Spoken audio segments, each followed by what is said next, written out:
Hello guys, ఎలా ఉన్నారు? నేనైతే చాలా బాగున్నాను. నేనైతే చాలా రోజులైంది తలకు నూనె పెట్టి. హెయిర్స్ మీరు చూస్తుంటేనే అర్థమవుతూ ఉంటుంది ఎంత డ్రైగా అయిపోయిందో. నాకైతే అసలు 2 డేస్కి స్కాల్ఫ్లో ఆయిల్ ఫార్మేషన్ అనేది అయిపోతుంది.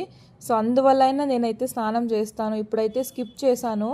హెయిర్ ఆయిలింగ్ చేసుకుందాం వారానికి ఒకసారైనా డిసైడ్ అయిపోయాను ఇప్పుడైతే. హెయిర్ ఆయిలింగ్ కంటే ముందు మనమైతే మన హెయిర్స్ని బాగా చిక్కు తీసుకోవాలి. ఇలా చేయడం వల్ల హెయిర్ ఫాల్ అనేది చాలా వరకు కంట్రోల్ అవుతుంది. హెయిర్ బ్రేకేజ్ కూడా కంట్రోల్ అవుతుంది. ఎందుకంటే హెయిర్ ఆయిలింగ్ తర్వాత హెయిర్స్ చాలా వీక్ అవుతుంది. అలాంటప్పుడు మనం దువ్వితే ఎక్కువ హెయిర్ ఫాల్ అయితే అవుతుంది. నన్ను చాలామంది అడుగుతూ ఉంటారు, ఏం హెయిర్ ఆయిల్ వాడతారు, ఏం షాంపూ వాడతారు అనేసి. పర్టికులర్గా ఇదే అది అని ఏమీ లేదు. యూజువల్గా నేనైతే హెయిర్ ఆయిలింగ్ ఇంట్లోనే ప్రిపేర్ చేసుకుంటాను. కొబ్బరి నూనె అండ్ క్యాస్టర్ ఆయిల్ తెచ్చుకొని మిక్స్ చేసుకొని. ప్రజెంట్ అయితే బాలు హర్బల్ ప్రోడక్ట్స్ అయితే వాడుతున్నాను. నాకైతే చాలా బాగా